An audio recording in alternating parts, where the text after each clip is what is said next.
So జయ గారు, simple thing, వదిలి ఉండలేనటువంటి ఈ ప్రయాణం, 4 ఏళ్ల క్రితం ప్రారంభమైనటువంటి ప్రయాణం 2 ఏళ్లలోని వదిలి ఉండే పరిస్థితికి వచ్చేసింది. నిజంగా అంటే వాళ్ళ ఇంట్లో పెళ్లి చేస్తారనే తను మిమ్మల్ని ఇప్పుడు చెప్పుకోలేక వద్దంటున్నాడా, లేకపోతే ఇంకే వేరే ఏమైనా కారణాలు ఉంటాయని మీరు అసలు ఏమనుకుంటున్నారో చెప్తే. తర్వాత వాళ్ళ ఇంట్లో పెళ్లి సంబంధాలు వస్తున్నాయని చెప్తున్నాడు. నీ దారి నువ్వు చూసుకో, నా దారి నేను చూసుకుంటా అన్న పద్ధతిలోనే మాట్లాడుతున్నాడు. నాకు మాత్రం తనే కావాలని నేను అడుగుతున్నాను. ఇప్పుడేంటి మళ్ళీ కొత్తగా? ఆల్రెడీ మాట్లాడుకున్న విషయమే కదా. మాట్లాడుకున్నామంటే ఇప్పుడు ఏంటి, నన్ను వదిలేస్తావని? ఇప్పుడు లవ్ చేసుకోవడం, లివింగ్ లో ఉండడం, మళ్ళీ ఏమైనా డిఫరెన్సెస్ వస్తే విడిపోవడం ఎంత కామన్ గా జరిగేదే కదా. ఇంత పెద్ద వింతగా జరిగేది ఏమైనా అవుతుందా? ఇక్కడ ఏం లేదు కదా. అది నీకు కామన్ అవ్వచ్చు కదా, నాకు అలా కాదు. నేను నిన్నే ప్రేమించా, నువ్వే కావాలనుకుంటున్నా. ఇంట్రెస్ట్ లేదు నాకు ఇప్పుడు. 4 ఏళ్ళు ఎందుకున్నావు అంటే అప్పుడు నాకు నీ మీద ఇంట్రెస్ట్ ఉంది, అప్పుడు నాకు నీ మీద ప్రేమ ఉంది. ఇప్పుడు నాకు ఎలాంటి ఫీలింగ్స్ లేవు. ఇప్పుడు కూడా కళ్ళలో నీళ్ళు వస్తున్నాయి. ఆ పిల్ల ఆ మాట్లాడుతుంటే అమ్మాయి మాట్లాడుతుంటే ఆ అబ్బాయి ఇచ్చేటటువంటి సమాధానం. కానీ మ్యారేజ్ అనేటటువంటి వీళ్ళిద్దరి మధ్యన జరిగింది అనేటటువంటి ఎవిడెన్స్ ఉందా? కేసులు గెలుస్తున్నాం, కానీ ఆ భర్తను తీసుకొచ్చి వీళ్ళతో కాపురం చేయించలేమండి. ఆ డిగ్రీని లామినేషన్ కట్టి ఇంట్లో పెట్టుకోవాలి, అంతే.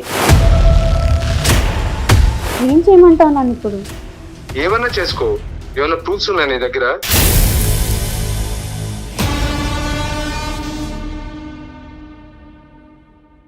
లీగల్ అడ్వైస్ కార్యక్రమానికి స్వాగతం.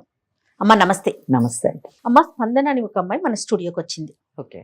ఇవాళ రేపు పిల్లలు ఎలా ఉన్నారంటే, ముఖ్యంగా యువతమ్మ, సహజీవనం అనేది అదొక ఫ్యాషన్ అయిపోయిందో, అదొక ట్రెండ్గా నడుస్తుందో నాకైతే అర్థం కావట్లేదు. ఆ రిలేషన్లో కొన్ని సంవత్సరాల పాటు కలిసి ఉండటం, తర్వాత లబో దిబోం అంటాం. ముఖ్యంగా ఆడపిల్లలమ్మ, ఇంట్లో వాళ్ళకి చెప్పుకోలేరు, అందుకని ఇక్కడ బ్రతికుండలేరు. ఒక రిలేషన్లో నుంచి బయటికి రాలేకపోతారు. అలాంటి సమస్యతో స్పందన అనే ఒక అమ్మాయి మన స్టూడియోకి వచ్చిందమ్మా. మీ సలహా కానీ లేకపోతే చట్టపరంగా కానీ ఏం చేయగలుగుతామో మీ సలహా సూచనలు కావాలమ్మా. కేసు వినకముందే నేను చెప్తున్నాను, లివ్ ఇన్ రిలేషన్షిప్ని నేనైతే ఎంకరేజ్ చెయ్యను. యాజ్ ఫర్ ఎస్ అంటే ఈ కేసులో నేను చాలా సీరియస్గానే రియాక్ట్ అవ్వాలనుకుంటున్నాను. నేను ఒక 2-3 ప్రశ్నలు నన్ను నేను ప్రశ్నించుకుంటాను. ఆ ప్రశ్నకి సమాధానం ఒకవేళ పాజిటివ్గా ఉంటే నేను కూడా లివ్ ఇన్ రిలేషన్షిప్ని సపోర్ట్ చేస్తాను. నేను అడుగుతున్నాను, లివ్ ఇన్ రిలేషన్షిప్లోని ఎటువంటి సమాజాన్ని మీరు భావితరాలకు అందించాలని అనుకుంటున్నారు?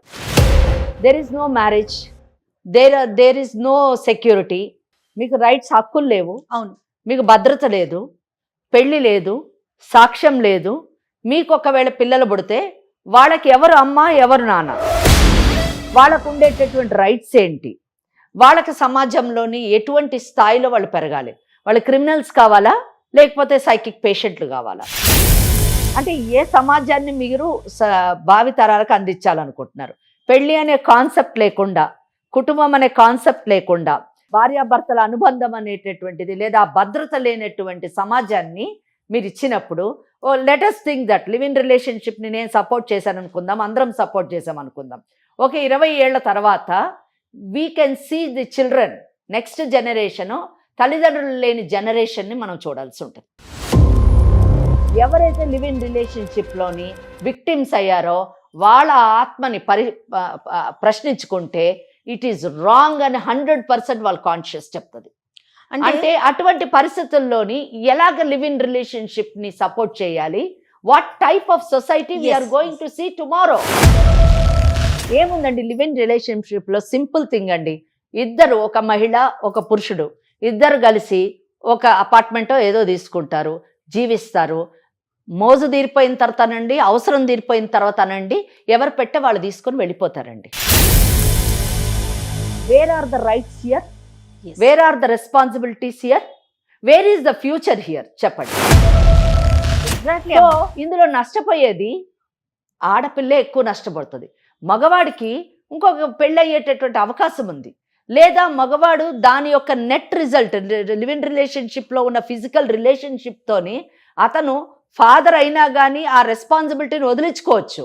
కానీ మహిళ మదర్ అయితే ఆ సృష్టిపై మహిళకే ఇచ్చింది కదమ్మా అవకాశాన్ని. రెస్పాన్సిబిలిటీని కూడా వదిలించుకోలేదు. Yes. అండ్ ఇంకొక వివాహం చేసుకునే అవకాశం కూడా మన సమాజంలోని అంటే లివ్ ఇన్ రిలేషన్షిప్ ని యాక్సెప్ట్ చేసేంత గొప్ప స్థాయికి వెళ్ళిన మన సమాజము లివ్ ఇన్ రిలేషన్షిప్ లో ఉన్న అమ్మాయిని పెళ్లి చేసుకోవడానికి ఏ మంచి కుటుంబం అబ్బాయి వస్తాడో చెప్పండి. వస్తాడు అంటే నేను కూడా సపోర్ట్ చేస్తాను. ఎగ్జాక్ట్లీ అమ్మా. మరి స్పందన స్టోరీ ఏంటో ఒకసారి మనం చూద్దామా? విందాం. చెప్పమ్మా స్పందన. నమస్తే అమ్మా. నా పేరు స్పందన. ఓకే. నేను వచ్చాను. నేను కిషోర్ 4 years గా లివింగ్ రిలేషన్షిప్ లో ఉన్నాము. ఓకే. మేము ఏం చేస్తుంటావమ్మా? నేను క్లరికల్ జాబ్ చేస్తున్నాను చిన్నగా. 4 years బీటెక్ లో నాకు తన పరిచయం అయ్యాడు. ఓకే. అప్పటి నుంచి ఇద్దరం ఒకరి మీద ఒకరి ఇష్టం పెంచుకొని ఫ్లాట్ తీసుకుని అక్కడే లివింగ్ రిలేషన్షిప్ లో ఉన్నాము. ఇక్కడే ఉంటున్నారా? వేరే ఊరికి షిఫ్ట్ అయ్యారా? హైదరాబాద్. అదే ఊరా? కాదండి, తంది వేరు. వికారాబాద్ నుంచి వచ్చి. రైట్. ఓకే. ఇద్దరం కాలేజ్ లోనే పరిచయం అయ్యాము. అక్కడి నుంచి మా పరిచయం ప్రేమగా మారింది. ఇద్దరం ఒక ఫ్లాట్ లో ఉందామని అనుకున్నాము. ఎలా తీసుకున్నారు ఫ్లాట్? ఎలా ఇచ్చారు మీకు? మేమిద్దరం హస్బెండ్ అండ్ వైఫ్ అని చెప్పి తీసుకున్నాము. చూసారా ఎందుకు మీరు అంత సీరియస్గా రియాక్ట్ అయ్యారు అని అన్నారు. ఈ రిలేషన్షిప్లో స్టార్టింగ్ నుంచి అబద్ధం ఉంది, భద్రత లేదు. Why they came to Hyderabad? వాళ్ళ ఇంటి పక్కనే ఉండొచ్చు కదా. If the relationship is genuine, fair, అది సమాజం యాక్సెప్ట్ చేసింది అయితే, లీగలీ యాక్సెప్టబుల్ అయితే వాళ్ళ ఇంటి దగ్గర ఉండొచ్చు. అపార్ట్మెంట్ ఏమని చెప్పి తీసుకున్నారు? మళ్ళీ అబద్ధం చెప్పి తీసుకున్నారు. భార్య భర్త అని చెప్పి అబద్ధం తీసుకున్నారు. Why all these things? Yes. అంటే నీ మాటకి మేము అడ్డు మాట్లాడుతున్నాం అనుకోకు. ఓకే, చెప్పు. తనకి జాబ్ అనేది ఏం లేదు. ఓకే. నాకు జాబ్ వచ్చాకనే తను నేను చూసుకున్నాను. ఇంటి రెంట్ గానీ మొత్తం అంతా నేనే చూసుకున్నా. తనకి కావాల్సినవి, నాకు కావాల్సినవి, ఇంట్లో అన్ని నేనే చూసుకున్నాను. తర్వాత తనకి 2 years తర్వాత జాబ్ వచ్చింది. ఫ్రెండ్ సర్కిల్ ఎక్కువైంది. ఓకే. నన్ను అవాయిడ్ చేయడం స్టార్ట్ చేశాడు. పెళ్లి సంబంధాలు వస్తున్నాయని చెప్తున్నాడు. అందుకు నాకు వద్దు, నేను నా పేరెంట్స్ ని ఒప్పించలేను, నీ దారి నీది, నా దారి నాది అన్నట్టే మాట్లాడుతున్నాడు. ఏం చెప్పినా తను నాతో కన్విన్స్ అవ్వట్లేదు అసలు. ఏం చేసుకుంటావు? ఓకే, నువ్వు ఇంకా చూసుకో, ఇక్కడ దాకా ఎంజాయ్ చేసేసాం కదా, అయిపోయింది, నీ దారి నువ్వు చూసుకో, నా దారి నేను చూసుకుంటా అన్న పద్ధతిలోనే మాట్లాడుతున్నాడు. నాకు మాత్రం తనే కావాలని నేను అడుగుతున్నాను. ఓకే. స్పందన, మీరు 4 ఏళ్ళు లివ్ ఇన్ రిలేషన్షిప్ సహజీవనం చేశారు కదా. మీకు ఈ నిమిషము ఏమనిపిస్తుంది? మీరు తీసుకున్న నిర్ణయం కరెక్ట్ అని అనిపిస్తుందా? అది ఎప్పటికీ కరెక్ట్ కాదని నాకు తెలుసండి.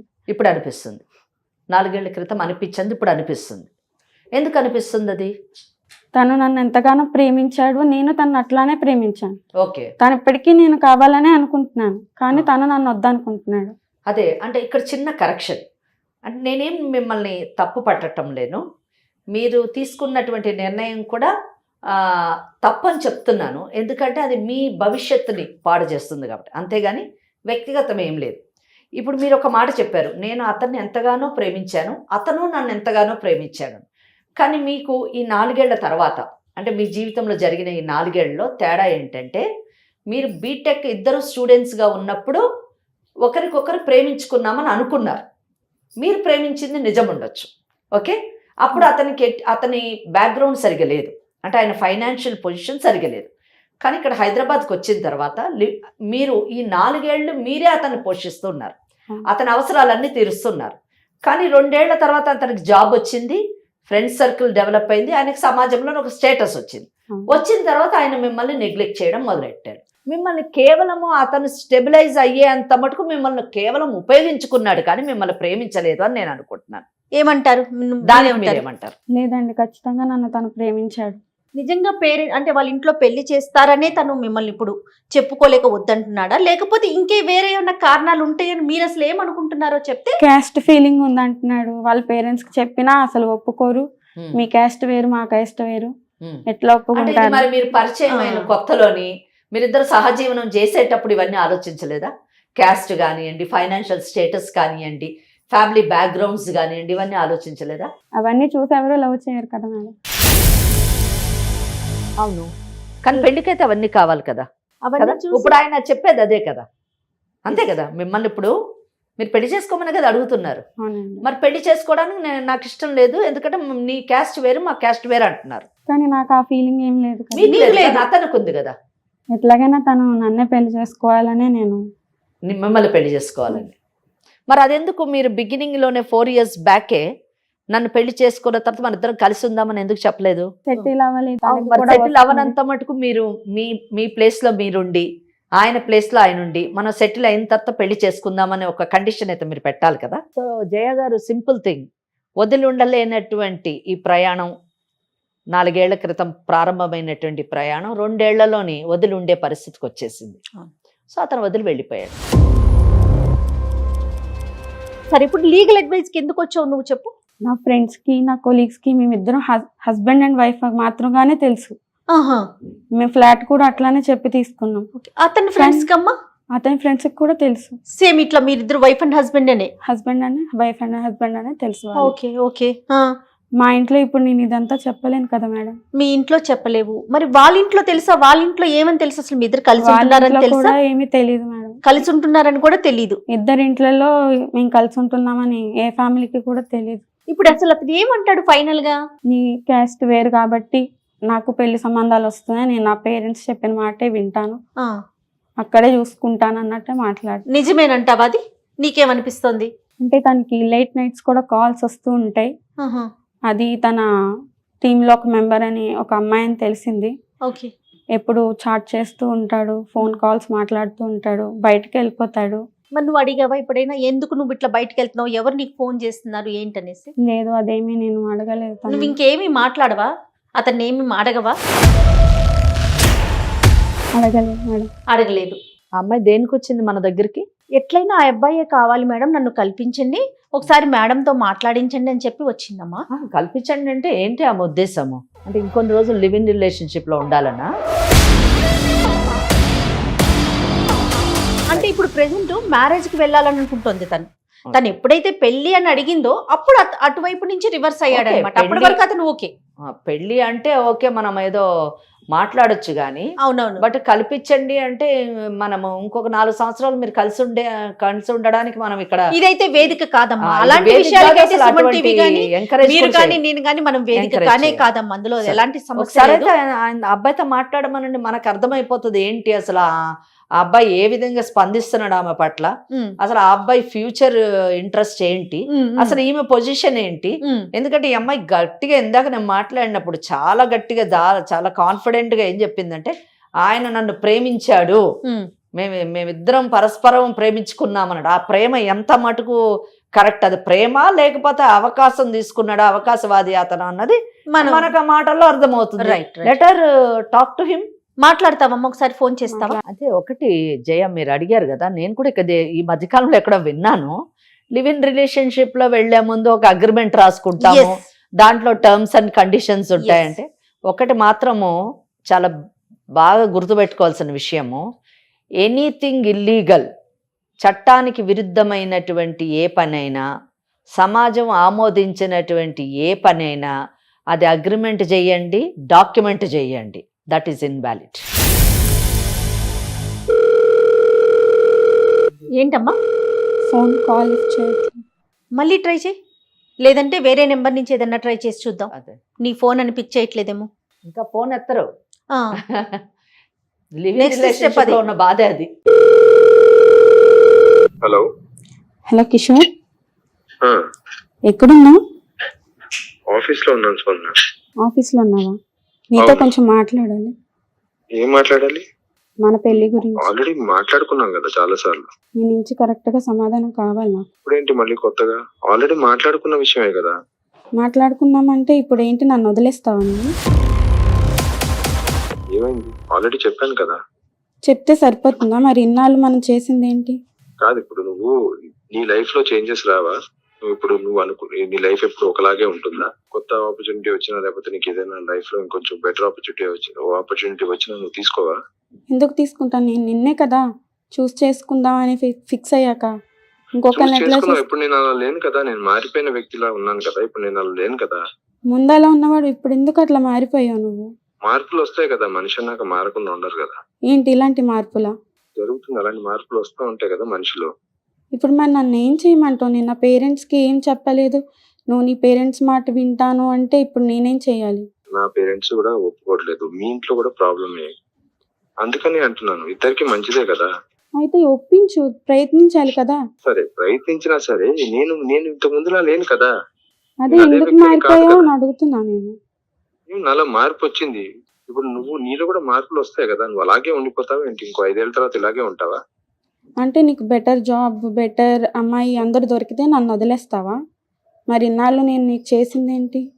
ఏం పెద్ద విషయం కాదు కదా, ఇదంతా జరిగేదే కదా, అందరి లైఫ్ లో జరిగేదే, కొత్తగా ఏం జరగట్లేదు కదా. ఇది పెద్ద విషయం కాదంటావేంటి? ఇప్పుడు లవ్ చేసుకోవడం, లివింగ్ లో ఉండడం, మళ్ళీ ఏమైనా డిఫరెన్సెస్ వస్తే విడిపోవడం, ఇదంతా కామన్ గా జరిగేదే కదా. ఇందులో పెద్ద వింతగా జరిగేది ఏమైనా అవుతుందా? ఇక్కడ ఏం లేదు కదా. ఇది నీకు కామన్ అవ్వచ్చు కదా, నాకు అలా కాదు. నేను నిన్నే ప్రేమించా, నువ్వే కావాలనుకుంటున్నా. కానీ ఇప్పుడు అలా లేదు కదా సిచ్యువేషన్.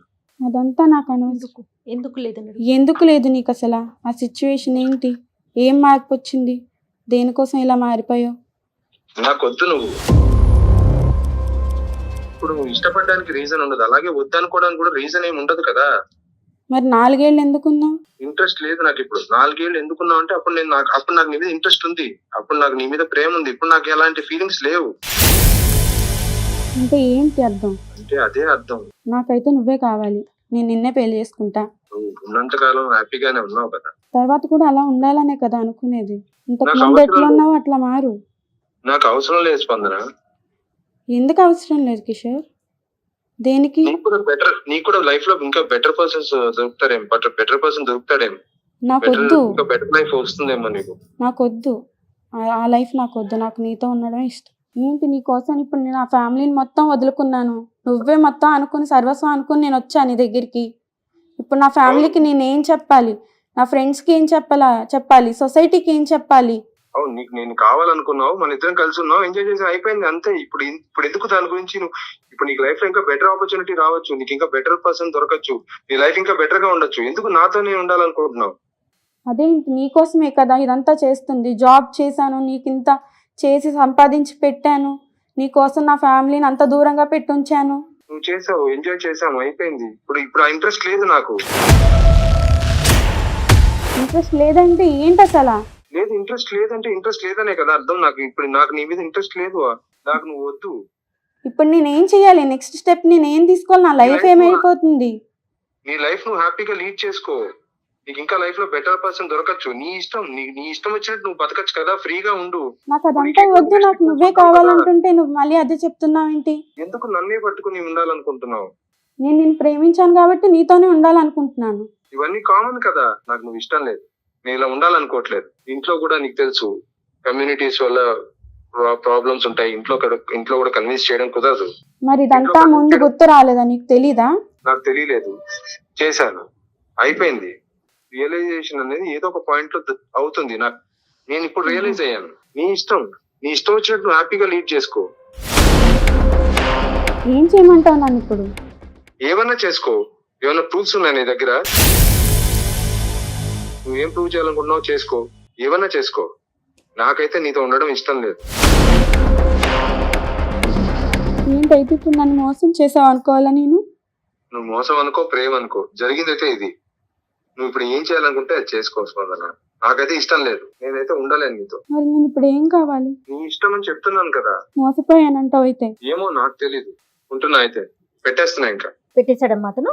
సార్ మేడం, ఇప్పుడు నా పరిస్థితి ఏంటి మేడం? నేను 34 ఏళ్ల నుంచి ప్రాక్టీస్ చేస్తున్నాను. ఎన్నో కేసులు చూశాను. సాధారణంగా ఎమోషనల్ కామ్ మేము మనసుతో కంటే బ్రెయిన్తోనే పనిచేసేవాళ్ళం. కానీ ఇప్పుడు సమాజంలో జరుగుతున్నటువంటి పరిస్థితులు చూస్తే మా దగ్గర కూడా చాలా కేసులు ఈ లివ్ ఇన్ రిలేషన్షిప్లోని విక్టిమ్స్ అయినటువంటి అమ్మాయిలు వస్తుంటే ఎంత బాధేస్తుందంటే ఇప్పుడు కూడా కళ్ళలో నీళ్ళు వస్తున్నాయి. ఆ అమ్మాయి మాట్లాడుతుంటే ఆ అబ్బాయి ఇచ్చేటటువంటి సమాధానం నిజమే కదా. బెగ్ చేస్తున్నట్టు అనిపించట్లేదమ్మా. ఆ అమ్మాయి బెగ్ చేస్తుంది, ఆ అబ్బాయి మాట్లాడే దాంట్లో కూడా లాజిక్ ఉంది కదా. మనం అప్పుడు ఇష్టంతో కలిసి ఉన్నాము, ఇప్పుడు నాకు ఇష్టం లేదు, అంతే కదా. ఎంత సింపుల్ గా చెప్పేస్తున్నాడమ్మా. కాదమ్మా, ఆ. అంటే ఇప్పుడు మీరు చెప్పిన దాని ప్రకారం అతన్ని మనం ఏదైనా చేసి ఓకే నేను రిలేషన్ లో ఉన్నాను, ఈమెతో నేను ముందుకెళ్తాను లేదా పెళ్లి చేసుకుంటాను అని చేయటానికి అవకాశం ఉందంటారా ఇప్పుడు అబ్బాయి ఏమన్నాడు మాట్లాడేటప్పుడు, నీ దగ్గర ఏం సాక్ష్యం ఉంది అంటున్నాడు. ఎస్, ఏం సాక్ష్యాలు ఉన్నా నీ ఇష్టం ఉన్నది నువ్వు చేసుకో. సరే, సాక్ష్యాలు అన్నది ఉన్నా కూడా ఆ అమ్మాయి ఏం చెప్పింది కేసు చెప్పినప్పుడు, మా ఇల్లు గల వాళ్ళకి మేము భార్యాభర్తలమని తెలుసు, మా చుట్టుపక్కల వాళ్ళకి మేము భార్యాభర్తలమని తెలుసు, లేదా మా ఫ్రెండ్స్కి ఆయన ఫ్రెండ్స్కి భార్యాభర్తలమని తెలుసు. కానీ మ్యారేజ్ అనేటటువంటిది వీళ్ళిద్దరి మధ్యన జరిగింది అనేటటువంటి ఎవిడెన్స్ ఉందా? లేదు. ఏమ్మా, లేదు మేడం. మ్యారేజ్ అయితే చేసుకోలేదు మీరు. చేసుకోలేదు. సో భార్యాభర్త అన్న స్టేటస్ రాలేదు అంటే వాళ్ళకి పెళ్లి అన్నది కాలేదు, పెళ్లి అన్న సాక్ష్యం ఇక్కడ లేదు. అందుకే ఆ అబ్బాయి ఏమంటున్నాడు, నీ ఇష్టం ఉన్నది చేసుకోవాలని. ఏం చేసుకుంటావో ఏం చేసుకుంటావో అది చేసుకో.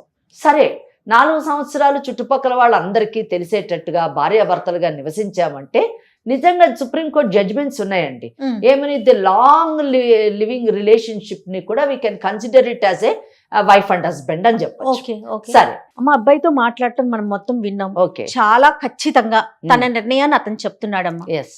మరి ఇప్పుడు అసలు స్పందనకి ఏంటి, మనం ఏం చెప్పాలి, మీరు ఏం చెప్పదలుచుకున్నారు? నేను ఒక 4 ముక్కల్లో చెప్పాలనుకుంటున్నాను. ఫస్ట్ పాయింట్ ఏంటంటే, వీళ్ళది మ్యారేజ్ అన్నది లేదు అన్నది ఎవిడెన్స్ లేదు. మ్యారేజ్ జరిగిందంటానికి ఎవిడెన్స్ లేదు. వాళ్ళిద్దరూ లివ్-ఇన్ రిలేషన్షిప్ అని ఇద్దరు ఒప్పుకున్నారు. వాళ్ళిద్దరి మధ్యన మ్యారేజ్ జరగలేదు. అవును. సో మ్యారేజ్ అన్నది జరిగి ఉండి ఉంటే ఆయన కానీ వదిలేస్తే నా భర్త నాతో కాపురం చెయ్యాలి అని రెస్టిట్యూషన్ ఆఫ్ కాంజుగల్ రైట్స్ వేసుకుంటారు. ఇక్కడ లివ్-ఇన్ రిలేషన్షిప్లో ఆ ఆప్షన్ లేదు. సెకండ్ ఆప్షన్ ఏంటి, మేము లాంగ్ రిలేషన్షిప్ 4 ఏళ్ల నుంచి ఉన్నాం కాబట్టి మాది మ్యారేజ్గానే కన్సిడర్ చెయ్యండి అని ఒక డిక్లరేషన్ సూట్ వేసుకునేటటువంటి అవకాశం ఉంది.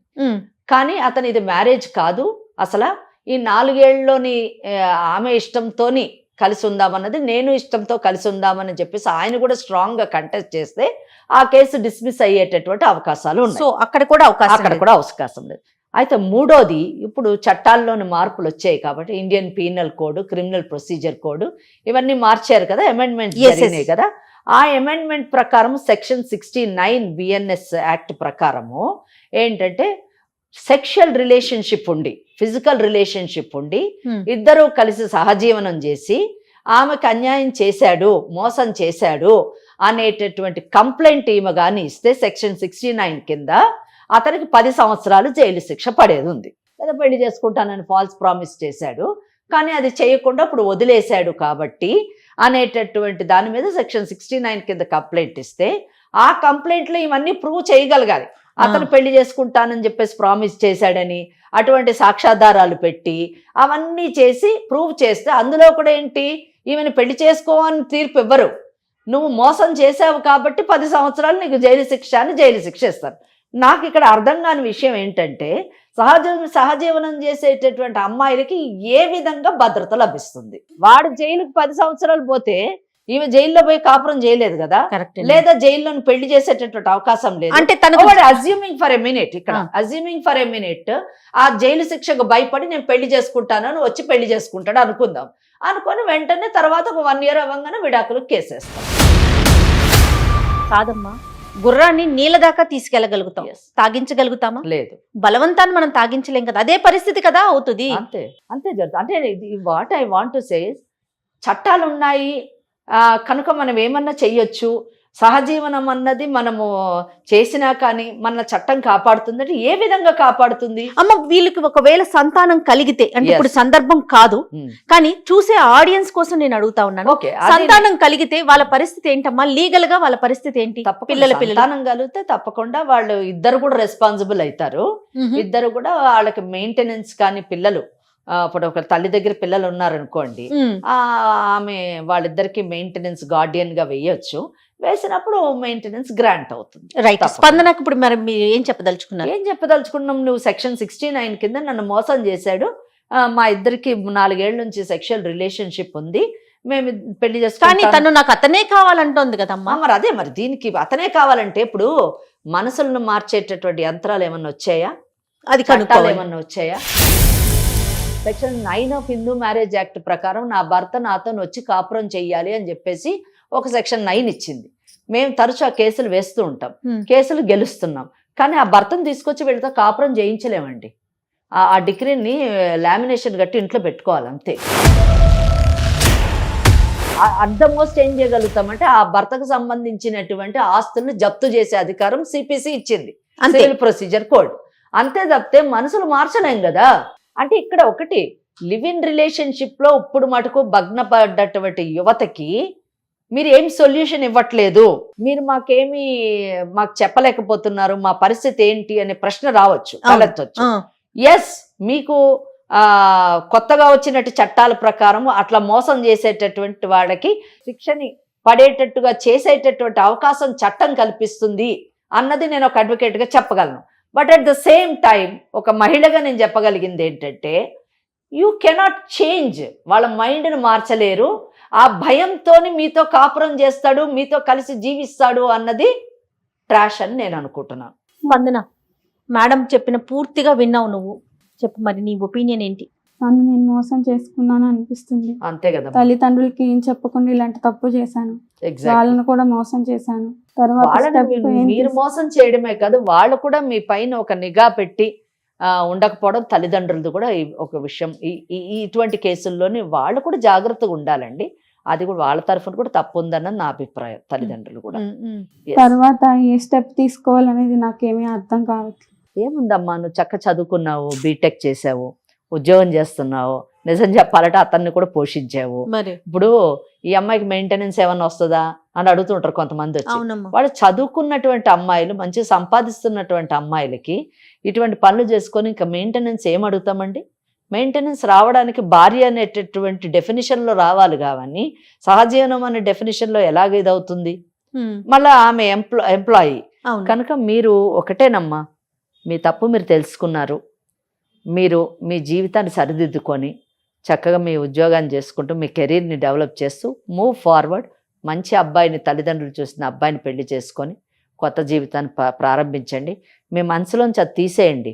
అతను నన్ను చాలా ప్రేమించాడు, నేను అతన్ని చాలా ప్రేమించాను, మేమిద్దరం ఒకరు విడిచి బ్రతకలేమన్నది అదంతా అబద్ధం అమ్మ. అదంతా వాస్తవంలోకి రండి. చక్కగా నిజమైనటువంటి జీవితాన్ని జీవించడానికి ట్రై చేయండి. కానీ ఈ ఎపిసోడ్ యువత అందరికీ ఆదర్శం కావాలని, వారికి ఒక కనువిప్పు కావాలని నేనైతే కోరుకుంటున్నానమ్మా. 100% అండి.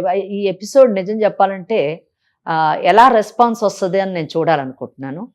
ఏదైనా కానీ మనస్ఫూర్తిగా యువత బాగుండాలి, వారికి భద్రత ఉండాలి, ముఖ్యంగా మహిళకి రక్షణ ఉండాలి, కుటుంబం అనేటటువంటి ప్రొటెక్షన్ ఉండాలని నేను మనస్ఫూర్తిగా కోరుకుంటాను. అందుకే నేను నిజం చెప్పాలంటే వ్యతిరేకిస్తూ ఉంటాను. ఇక రాబో కాలం ఎలా ఉంటుందో మనకు తెలియదు కాబట్టి అట్లీస్ట్ మనం చెప్పగలిగినంత మటుకు, మనం ఉన్నంత మటుకు ఈ సొసైటీని మనం ప్రొటెక్ట్ చేయాలి. తప్పకుండా. థ్యాంక్ యూ సో మచ్ అమ్మా. నమస్తే.